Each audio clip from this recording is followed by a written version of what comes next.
So we get out, so we start ourselves in the right direction for the day. We, some of us have been up for maybe a while, some have just got up. So the key thing is to remember the point of all of this is we want to learn to be in charge of our minds. That's really that's Buddha's expertise, to know, not just to sort of wake up and then feel the fear or feel the sickness and then off we go wandering off following it and wondering why 4 hours later we want to kill ourselves. We have to learn to be in control of our thoughts. This is the whole job of being a Buddhist. Buddha's expertise is this. We know the idea. It's not, he didn't make he didn't make up this idea, but it's the Buddha's expertise. It's incredible, to learn to be in control of our own mind. I think Joanne, I've got a feeling you might be, you need to unmute you need to mute yourself, sweetheart. Sorry. No, don't be sorry. It's okay. Yeah. So that's the point, because when we realize life happens, things happen, you get up, you feel bad, you feel a bit depressed, it feels wrong. And then what we do is we believe in it and then we just swim in it. This is how we live our lives now. And this is what we just think is normal. But we can learn to change our minds. We can learn to put our life in the direction we want, no matter what happens on the outside. This is the point. When we can have confidence in this, this transforms our lives.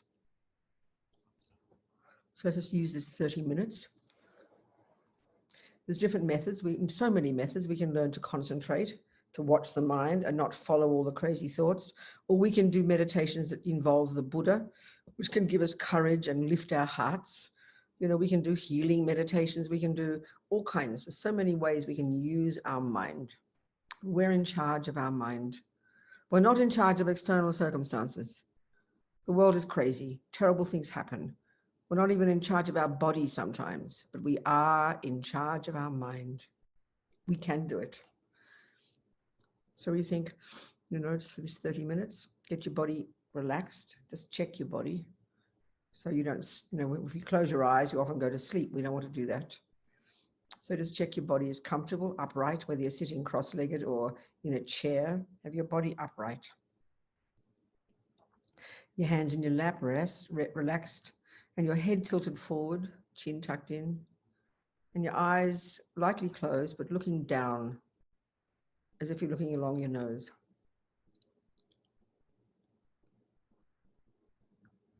So first we'll just do a little bit of concentration.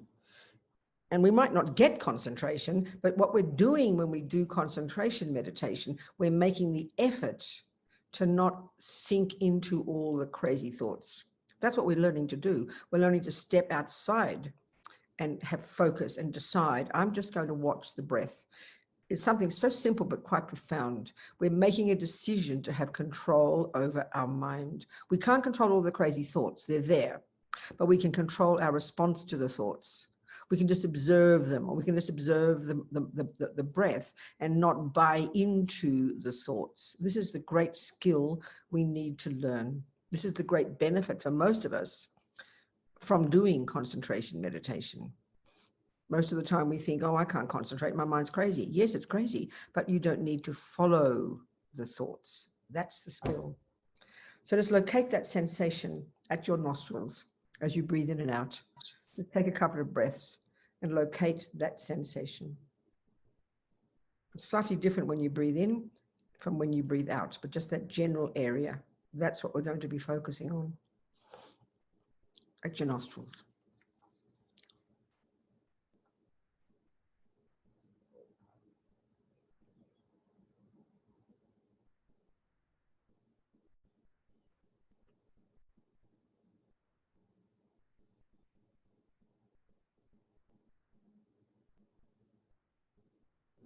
So with determination, with confidence and determination, the simple task is to pay attention to that sensation. We do our best to keep our attention on that sensation. Don't think you're a failure because thoughts happen. That's natural. It's until we're highly advanced, thoughts are going to be there, so don't worry about it. The real skill, like I said, is we have to learn to note the thoughts are there, but we let them go. We let them come and we let them go. And the great skill is we're not going to buy into the thoughts. We're not going to have a dialogue We're not going to believe them. We're going to simply pay attention to that boring breath at the tip of our nose. It's an exercise to help us strengthen our mind so we can make decisions about what we think eventually, instead of sinking into the thoughts and running with them.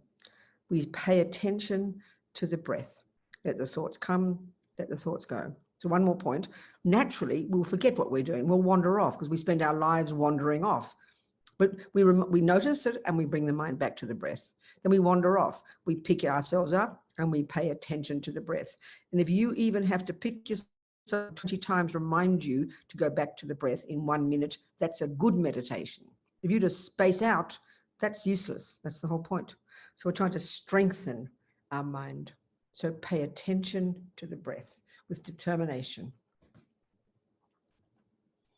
Breathe very naturally. Just pay attention to that sensation at your nostrils.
Just keep your mind sharp. Just adjust your attention to be sharp just on the breath.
Just the breath. Let the thoughts come and go. Don't worry about them.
Just keep your mind alert.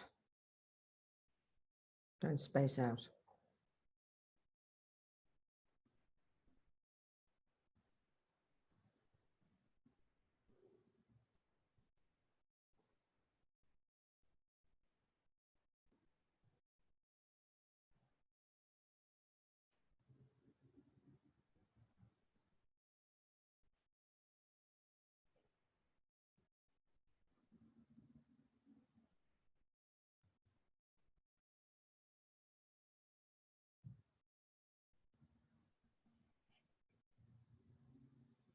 So now with this focused mind, we now shift to another way to think, another meditation.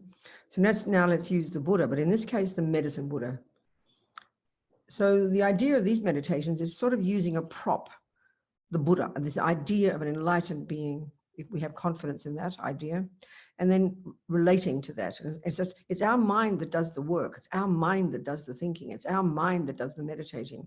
We're using the idea of the Buddha, the energy of the Buddha.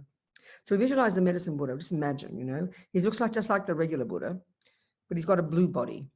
He's like a monk, and he's got a bowl in his lap, and you think it's full of all the medicines, all the things that will heal us of our craziness, heal us of our sickness, heal us of our depression, our anxiety, our worries, our low self-esteem, all the problems in life which overwhelm us. Imagine this, full of this nectar. And we're just kind of thinking like also he's like a mirror image of our own potential. He's sitting in the sky in front of us. Imagine this light body sitting on a lotus like the Buddha, and his dark blue body, and he's radiant, beautiful, perfect, all holding all the qualities, having all the qualities of an enlightened mind, which are our qualities, all the goodness perfected, all the wisdom, all the clarity, all the courage perfected, all the delusions gone. This is our potential. We must never forget. So just do a very simple meditation and a recitation of his mantra. So imagine from his heart, he sends. Second, we visualize that we're surrounded by all beings of the universe, and think of them as the friends and the enemies and the strangers, which is there's no fourth category. All beings of the universe fit into this category. Imagine in front of us, Buddha's above in the sky, and then in front of us, all the objects of our aversion, the ones who hurt us, the people who've been unkind to us, people we don't like, the politicians, whatever, the objects of our aversion right in front. We can call those enemies, although we mightn't use that word, but get the point. The objects of aversion right in front, even the one or two at the moment you're having problems with.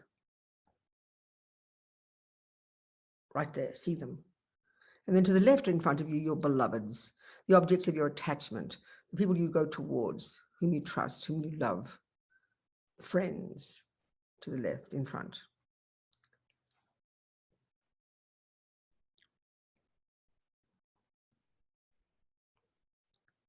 And then to the right, all the strangers, which is the objects of our indifference.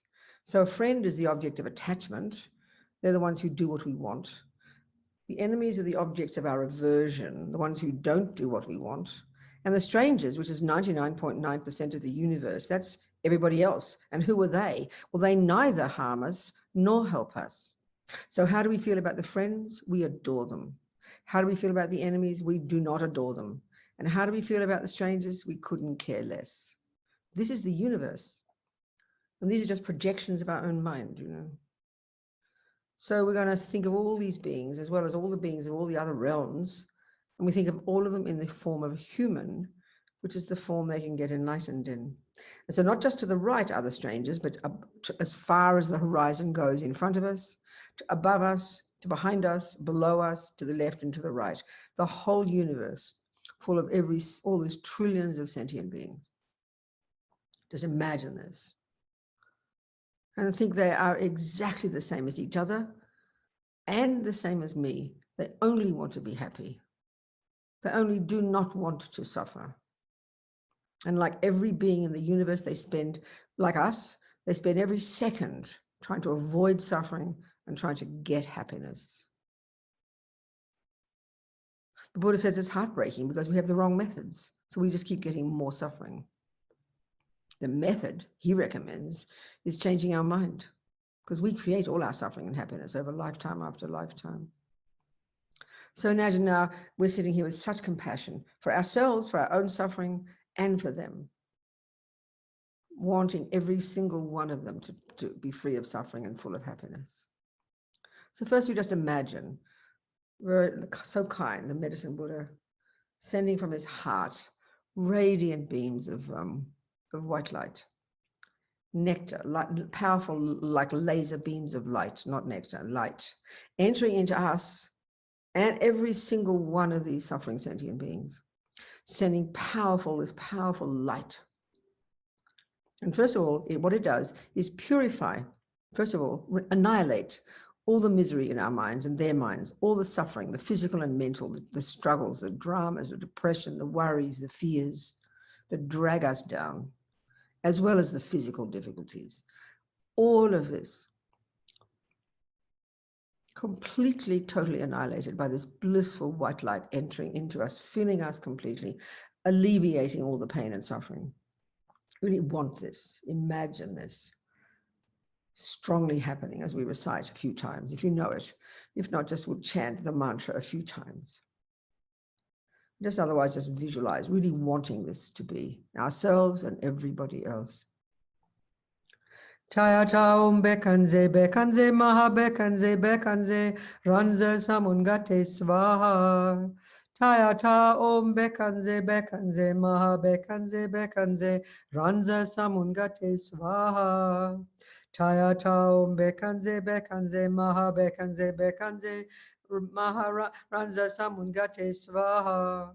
Chaya cha om bekanze bekanze maha bekanze ranza samungate svaha. Chaya cha om bekanze bekanze maha bekanze bekanze ranza samungate svaha. Chaya cha om bekanze bekanze maha bekanze bekanze ranza samungate svaha. Chaya cha om bekanze bekanze maha bekanze bekanze ranza samungate svaha. Chaya cha om bekanze bekanze maha bekanze bekanze ranza samungate svaha. Chaya cha om bekanze bekanze maha bekanze bekanze ranza samungate svaha.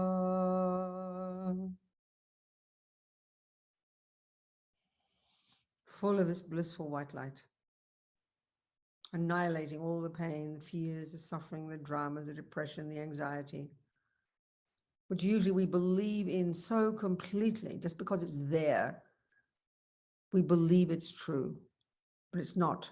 It's just old stuff popping up, you know. It's not set in stone. It is not intrinsic. It is not permanent. We can change it, but we have to grab it.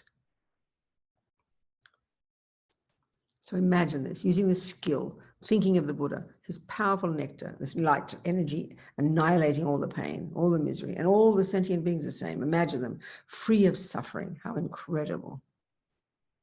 Incredible. Because it's possible. So now again, we imagine kind medicine Buddha sending from his heart these radiant beams of white light that enter into every one of us. And this time, purifying the causes of all our suffering, which is the past actions, because Buddha says our minds go back to beginningless time. Everything we think and do and say programs our mind, leaves seeds in our mind that will then ripen in the future. So our happiness right now is the fruit of our past amazing virtue. We don't want to purify that. We want to increase that and remember it, because sometimes we forget. And then all the suffering we have is a result of past actions also. We didn't mean to do it. You know, we were ignorant. We don't understand karma. So now all these suffering sentient beings, we imagine, full of this blissful light, as well as ourselves, completely purifying the causes of suffering. This is the crucial one. Chaya cha om bekanze bekanze maha bekanze bekanze ranza samungate svaha. Chaya cha om bekanze bekanze maha bekanze bekanze ranza samungate svaha. Chaya cha om bekanze bekanze maha bekanze bekanze ranza samungate svaha. Chaya cha om bekanze bekanze maha bekanze bekanze ranza samungate svaha. Chaya cha om bekanze bekanze maha bekanze bekanze ranza samungate svaha. Chaya cha om bekanze bekanze maha bekanze bekanze ranza samungate svaha. Chaya cha om bekanze bekanze maha bekanze bekanze ranza samungate svaha. Chaya cha om bekanze bekanze maha bekanze bekanze ranza samungate svaha.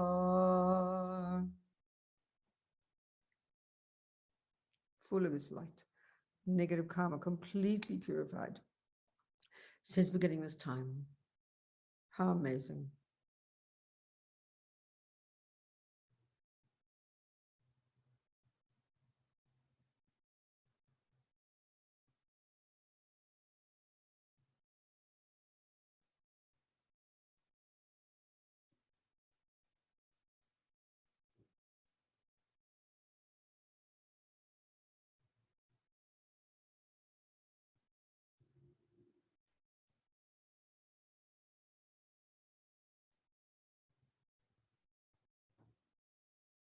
So now again, kind Medicine Buddha sends from his heart radiant beams of this light.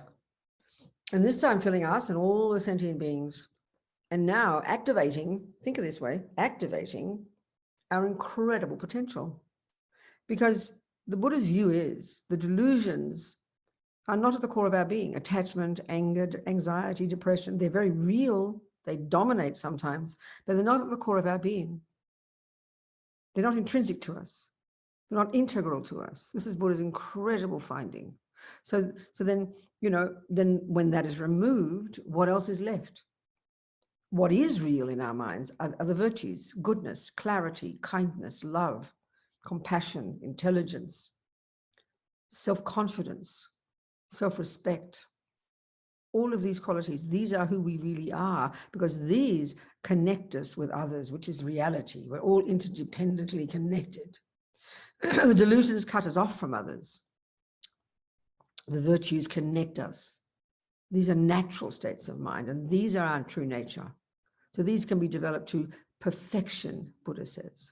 And what comes with this, because delusions have gone, anxiety is gone, what comes with this is joy. This sounds like a joke to us. We hardly would even use that word. This is our natural state. Joy is the natural quality of a mind that's unencumbered by the delusions. This is Buddha's entire point.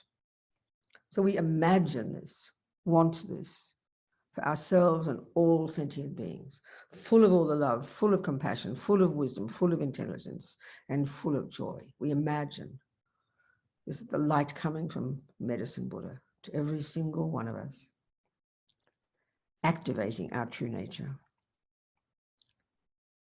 Chaya Chaum Bekanze Maha Bekanze Ranza Samungate Swaha. Chaya Chaum Bekanze Maha Bekanze Ranza Samungate Swaha. Chaya Chaum Bekanze Maha Bekanze Ranza Samungate Swaha. Chaya Chaum Bekanze Maha Bekanze Ranza Samungate Swaha. Chaya Chaum Bekanze Maha Bekanze Ranza Samungate Swaha. Chaya Chaum Bekanze Maha Bekanze Ranza Samungate Swaha.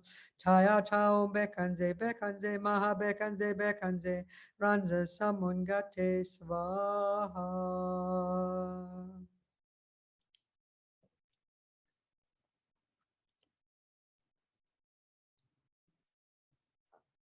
Trying to imagine spacious, clear, your mind vast, light, fearless, kind, open to others.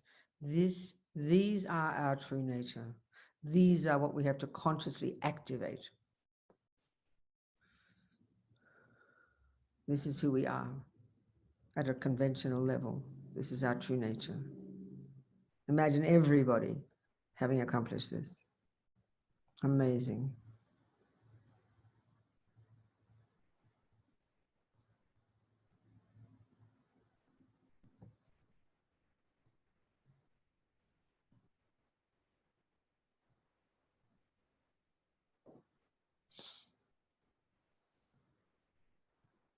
So again, kind Medicine Buddha, sending from his heart these radiant beams of laser light that enter all of our hearts. And this time, transforming us all into Buddha, our own Buddha. This is our true nature. The word Buddha is very tasty. The first syllable implies the utter eradication from our being, from our minds, of all the rubbish, all the fears, all the dramas, all the ego, all the depression, all the nonsense. And the second syllable, da, implies the development to perfection of all the goodness, just like we've meditated. This is the essence of the meaning of the word Buddha, and this is the potential the Buddha has found of every living being. So we now imagine, as we say the mantra, this time we all turn into medicine Buddha. How amazing. Totally perfected. Now we're the Buddha. And now we can benefit others, because that's our job. Taya taum bekanze bekanze maha bekanze bekanze ranza samungate swaha. Taya taum bekanze bekanze maha bekanze bekanze ranza samungate swaha. Taya taum bekanze bekanze maha bekanze bekanze ranza samungate swaha. Taya taum bekanze bekanze maha bekanze bekanze ranza samungate swaha. Taya taum bekanze bekanze maha bekanze bekanze ranza samungate swaha. Taya taum bekanze bekanze maha bekanze bekanze ranza samungate swaha. Taya taum bekanze bekanze maha bekanze bekanze ranza samungate swaha.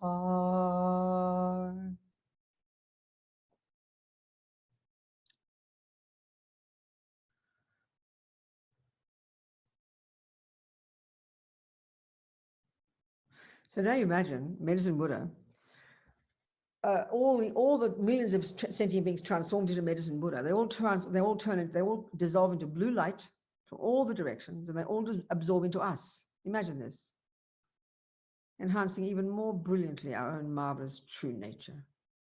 All this blue light from all directions dissolving into us. All these medicine Buddhas.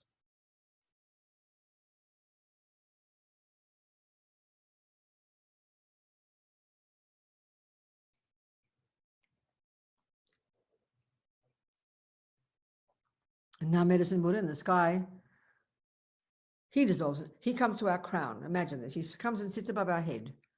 And then very happily, imagine,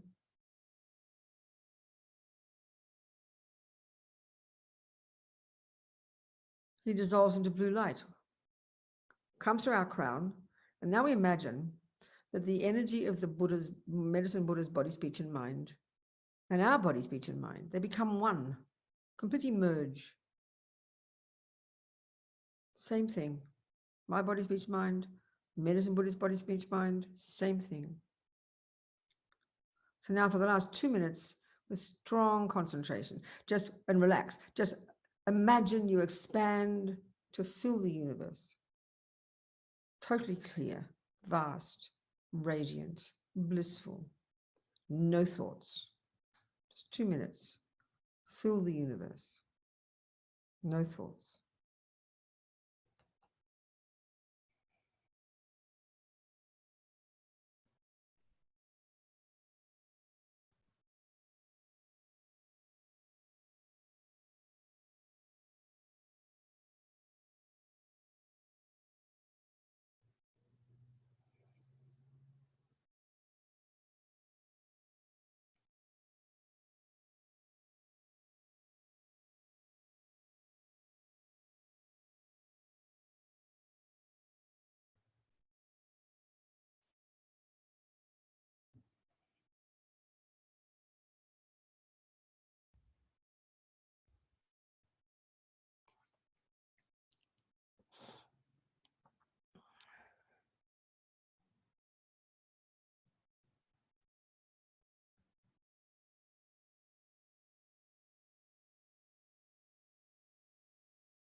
And then we finish, just thinking these 30 little minutes, these few thoughts we've had, remembering that we can be in charge of our thoughts.